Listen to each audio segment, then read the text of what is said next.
Hello.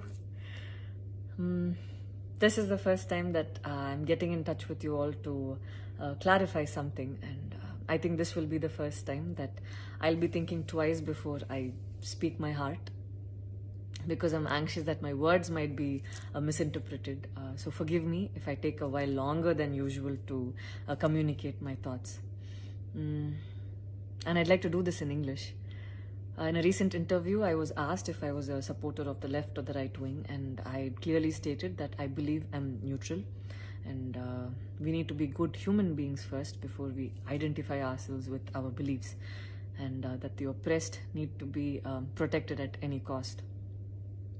So further into the interview, I went on to elaborate on how I look at things, and I had quoted two references which had a huge impact on me, and which left me traumatized for days.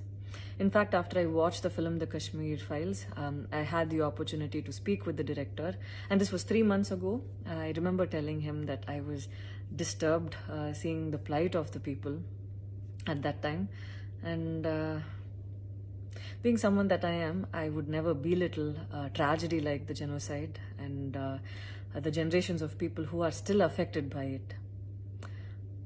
Having said that, I can never come to terms with the mob lynching incident that had taken place during our COVID times, because I remember seeing that video and being shaken for days.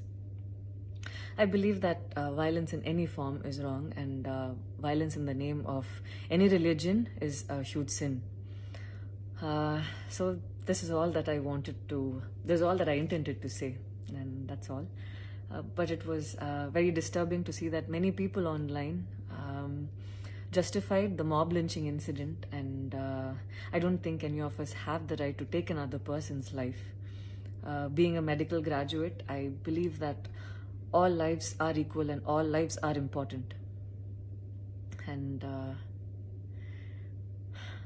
I hope a day doesn't come when a child is born and he or she is scared of his or her identity, and I pray that we're not heading towards that, at least. 14 years of my life, my school life, I remember every day going to school and chanting, "All Indians are my brothers and sisters. I love my country and I'm proud of its rich and varied heritage." So maybe it went so deep into my head, and we as children would never differentiated each other based on culture or caste or religion. So anytime I speak, it comes from a very neutral ground, and I was very surprised to see that whatever I had spoken was taken in a completely different way.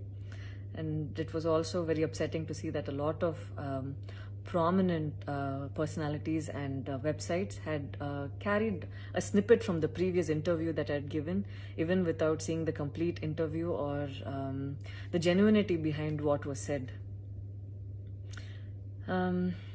I would like to take this opportunity to thank the people who stood by me the last few days, because I remember feeling so alone and conflicted, wondering what I did wrong, and it was heartwarming to see that a lot of people raised their voice in support of me, and I felt like they knew me for who I am. So thank you so much for making me feel like I wasn't alone.